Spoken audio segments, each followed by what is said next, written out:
Hi everybody, hello, welcome back. I took a summer break, as you might have noticed. I didn't post anything for almost 3 months because I was gone for most of the time in summer. And on top of that, since traveling is possible again, I have to travel a lot for business. Nonetheless, I will try to keep up a reduced schedule to continue my channel and to post some videos to help you further discover your vintage Mac. And today I'm gonna cover something rather basic, but throughout the last months I was a lot also on Facebook, on vintage Mac groups, and I found that many people have the same questions, which are very basic, such as how do I get software onto my vintage Mac from the internet, or how do I create bootable floppy disks in 2021. And today I want to cover the basis of that question. Now let's dive right into it. Basically, in order to get software onto your vintage Mac, there are 2 or 3 ways you could do it. One is you have a bridge Mac. A bridge Mac is, for instance, G3 or anything that has connectability to the internet, and as well a floppy disk drive. Why does it need a floppy drive? Because USB floppy drives do not work. They cannot write the Macintosh file system. So even if the computer could download and use the software, you could not transfer it onto a floppy disk. So a lot of people use a bridge Mac. Of course, this needs space, this needs a bridge Mac. I, for one, don't have such a bridging Mac, so I'm using something different, which is option 2, going with a SCSI-2SD. I have it right here, just to show you. This is the SCSI-2SD version 5.2. I think this is the cheapest and most practical option, and on top of that you can use whatever you get onto there also as a hard drive replacement for your Mac. But you could just as well use it to transfer files onto a physical hard drive you might have installed in your Mac. The third option is for Macs without SCSI compatibility. That's basically only the 128K and the 512K, where you could use a floppy emu. That's basically about the same thing. It emulates a floppy drive instead of a hard disk. So that said, I'm going to quickly show you how to set it up and how you can make use of it, and in the end also how you can use, for instance, this Macintosh SE to create 800K and 400K bootable floppy disks. I'm here on my iMac, and we're going to use 2 things. One is Basilisk, which is an emulator for vintage Macs. I will probably have to create another video explaining the whole emulator thing, because it's a rather comprehensive topic that I should cover in its own video. And the second thing we're going to use is Macintosh Garden, which is a website which collects vintage Mac software and provides it for download. So what we're going to do is we're going to look for some software. So now I'm going to look for Tetris, and although this is the most popular version, I will use this one because I've never tried it before. I just browsed through it quickly shortly before. Macintosh Garden shows you a rating, so this has quite good ratings, so it's supposed to work. And it also explains the different downloads, so we're going to use the last official release. And here you see the compatibility, PowerPC and 68K. We're using a Mac SE, so 68K will work. And down here you also have some comments. So I will download the top download, and then we are going to take the download and copy it into the share folder of the emulator. Now we'll start the interface. We don't need Macintosh Garden anymore. And I will also mount my Magic SD. I will link the video to the Magic SD project right now. The Magic SD is basically an image you put on your SD card for your SCSI2SD, which lets you transfer files very quickly between the modern computer and the Mac, the vintage Mac. So let's start this up. As you see, what we have here, we have the Magic SD, which is empty. I've cleaned it before. Then we have the Unix folder, which is the share folder, where we have this Tetris image we just downloaded. And I will first unzip it. So there is an error, which happens quite often. But when you look at this again, you will see that it actually worked. So yeah. Then I will mount the image. And here we have a virtual floppy disk, sort of, where we have this Tetris Max program. And I will just copy this program over. So you have two options basically. You can copy the whole disk image, or you can just copy the file from the image. I will copy the file from the image because it's the simpler way. Because when you use the image, you need a program that can read it on your Mac.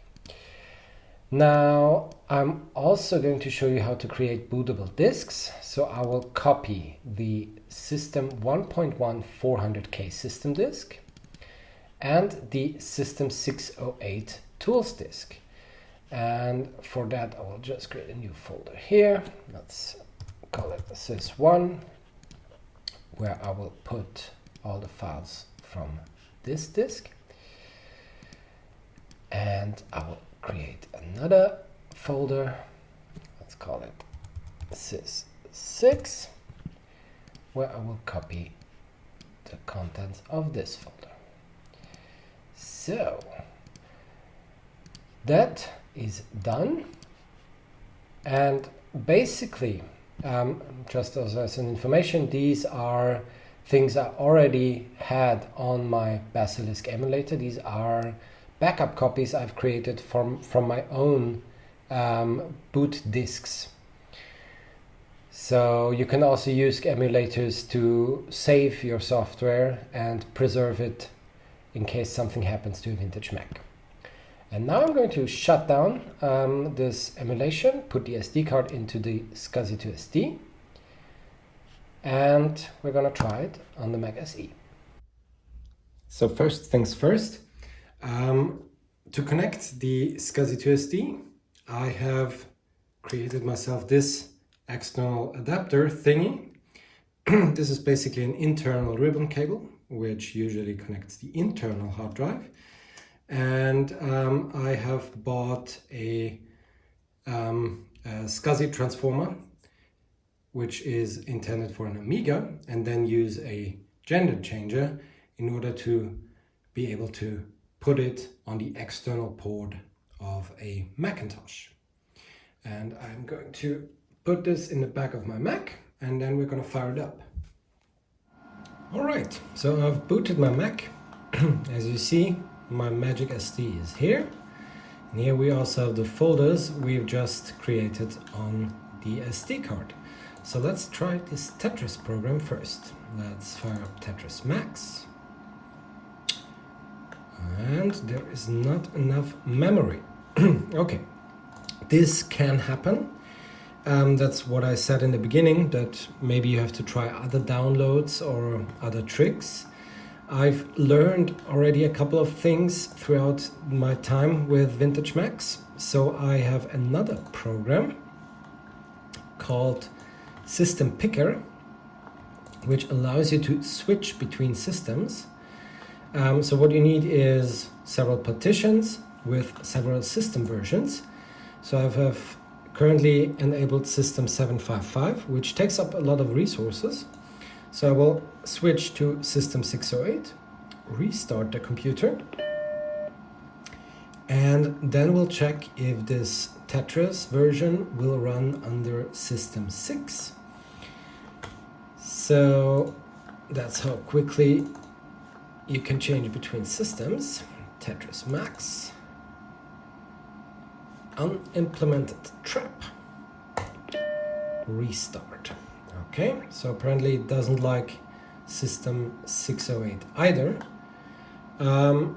We have one more option, which is system 7.1, I think.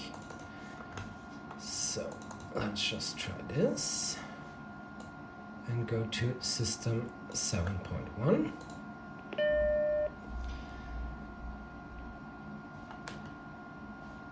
And then we'll see if it works as it should. So we're back here. Tetris.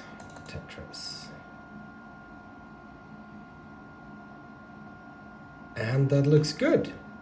So you see the system version, sometimes there is no proper explanation, but the system version very often changes a lot, so you should try multiple system versions. So let's try a new game. Wow, there is even sound. I was not expecting that. Oh, sorry. Okay, I obviously have no idea about the controls of this game.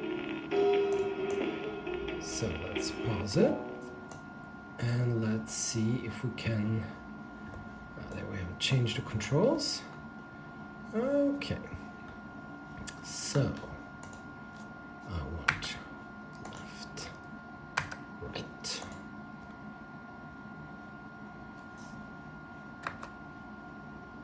No, I want space in order to have it rotate clockwise. Here I want left and right. And in order to get it down, I want, let's take N and M, doesn't matter. And then we want a new game. Abort. So it doesn't matter. And let's start a new game. So let's see if it works. Yeah. So now we can rotate. Perfect. So I'm not going to play Tetris for you now. So I'm going to quit this application. That was just to show you how to download a game from the internet, bring it onto your vintage Mac, and then see if it works and try out a couple of troubleshoots.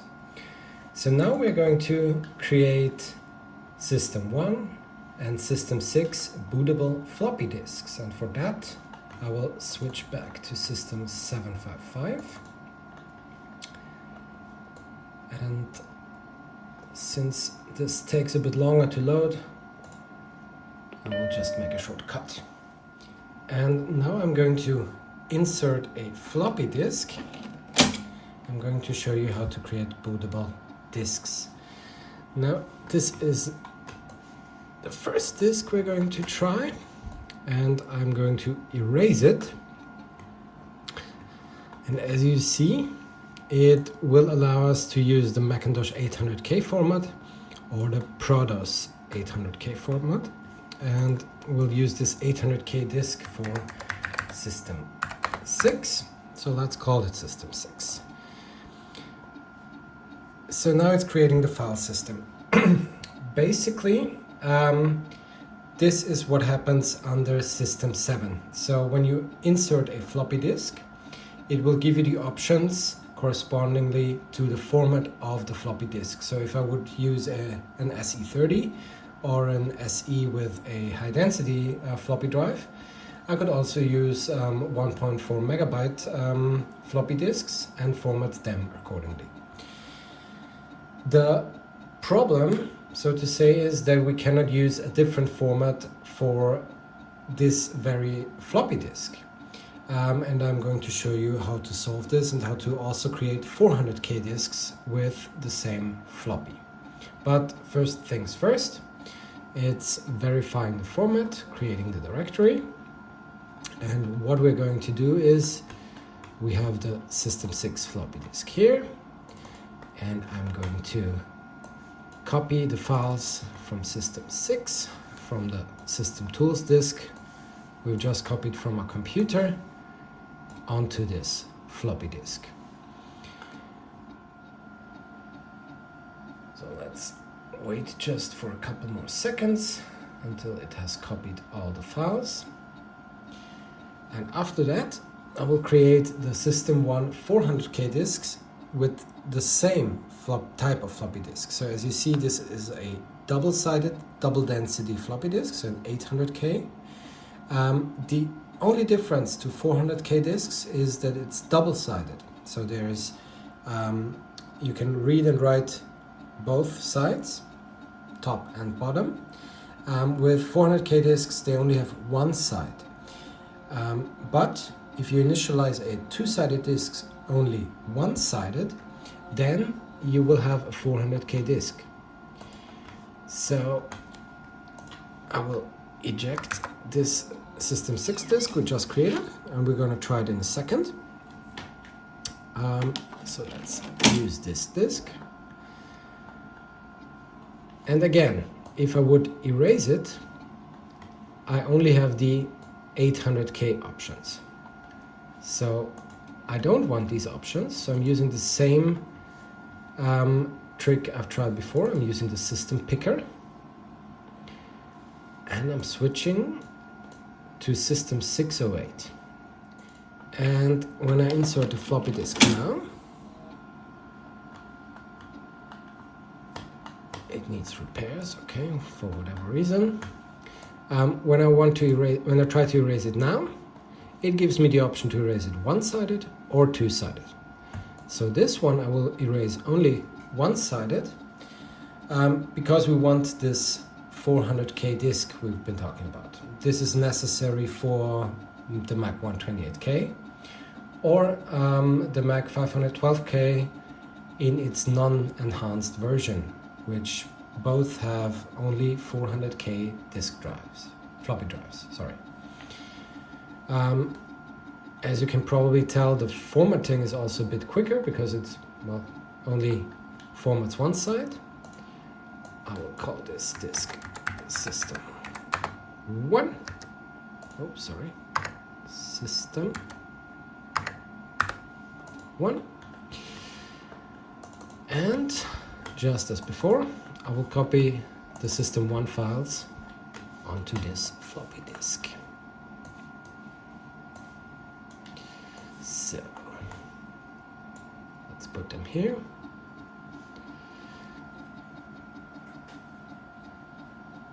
Also, this is quicker because it's a lot less files and a lot less data. But I guess in 2021 it's quite unusual to wait that long for 400 kilobytes of data being transferred. Okay. And now I'm going to prove to you that what I did actually works. So I will switch off the Mac. I'll just take my camera. And what I'll do is I'll show you this. So here on the back we have the SCSI2SD. We'll disconnect it. And also, you see here, I have this bracket for my other internal SCSI2SD. And I will take it out. So basically, this Mac now has no internal hard drive anymore. And just 1 second. In order to prove to you properly that the 400K floppy disk works, I will use this. This is the M0130, which is the 400K floppy drive, which originally came with the Mac 128K. So it's an external floppy drive, and I'll just connect it to the floppy port of the Mac SE. It's the other way around, of course.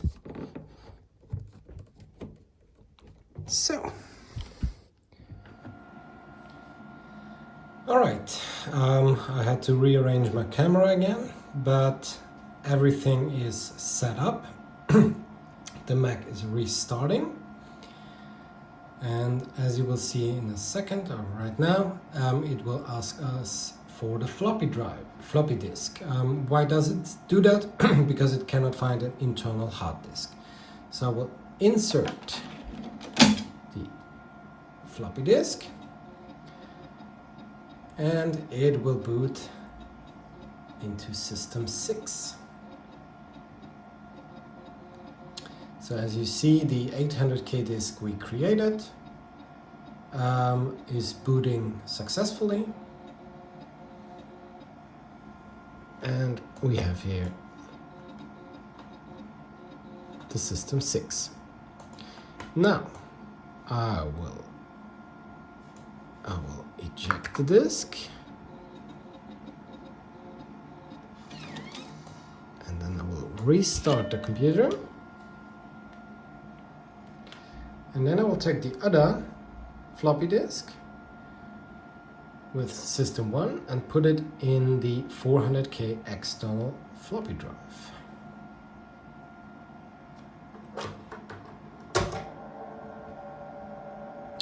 And as you see, it also boots just fine. So here we have Macintosh System 1, version 1.1G, 1984. And that's how you create bootable floppy disks. And that's about it. It looks easy. It technically is easy. It just needs a little bit of time to get into that whole emulator stuff and how to use it. But once you figure that out, it's a piece of cake. I basically taught that myself, and it took a while to get used to it and to figure out all the do's and don'ts. So don't be annoyed or don't give up too early. If something doesn't work out, just try it again. Try a different file, try a different version of the software you want to use, and in the end it will work out just fine. Hope you liked this video. If you have comments, questions, as always, just type them into it and let me know. I will honestly try to answer every question there is, and I'm also open to new ideas for videos, and if you have questions I can create a video about it and hopefully answer that question. Have a great day. Take care.